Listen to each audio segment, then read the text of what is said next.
जय शिवराय शेतकरी बंधूंनो, मी आपला शेतकरी मित्र यश कुमार। आज आपण या आल्याच्या शेतामध्ये आलेलो आहोत। शेतकरी बंधूंनो, हा प्लॉट जयपूर कोठरा अनंत रोडे यांचा भोकरदन तालुक्यातील आहे।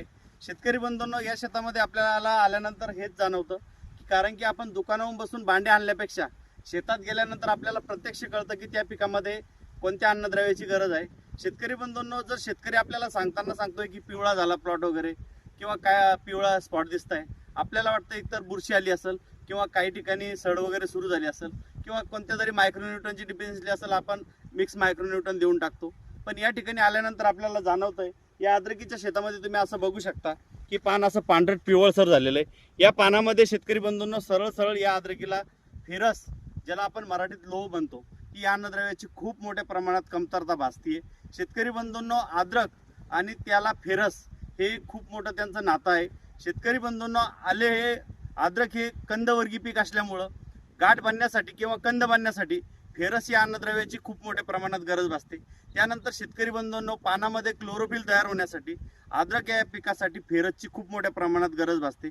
शेतकरी बंधूंनो, अद्रकसाठी फेरस हे का गरजेचं असतं, कारण की अद्रकीमध्ये जे काय तुम्हाला एन्झाईम असेल त्यासाठी किंवा प्रोटीन निर्मितीसाठी अद्रकच्या पानामध्ये किंवा फवारणीतून किंवा ड्रिंचिंगमधून अद्रकीला फेरसची खूप मोठ्या प्रमाणात गरज असते। सोबत मुळांच्या वाढीसाठी अद्रकीला फेरसची गरज असते। शेतकरी बंधूंनो, जेवढी फेरसची गरज असते त्याच्या पाठोपाठ अद्रकीला झिंक या मायक्रोन्यूटनची पण खूप मोठ्या प्रमाणात गरज असते।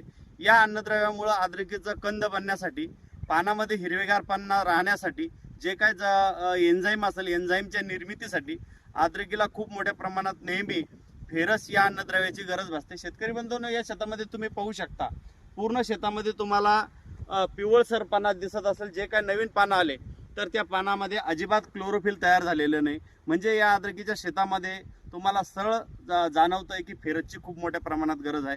शेतकरी बंधूंनो, त्यासाठी प्रत्यक्ष शेतात पाहणी केल्यानंतर आपल्याला 100% जाणवतं की या पिकामध्ये कशाची कमतरता आहे।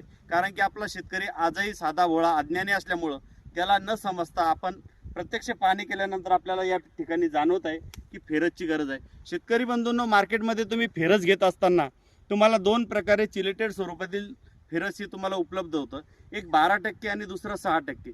शेतकरी बंधूंनो, 12% हे फेरस तुम्ही कोणत्या जमिनीसाठी ते वापरावे आणि 6% फेरस हे कोणत्या जमिनीसाठी वापरावे, यामध्ये शेतकरी बंधूंनो खूप मोठा बदल आहे।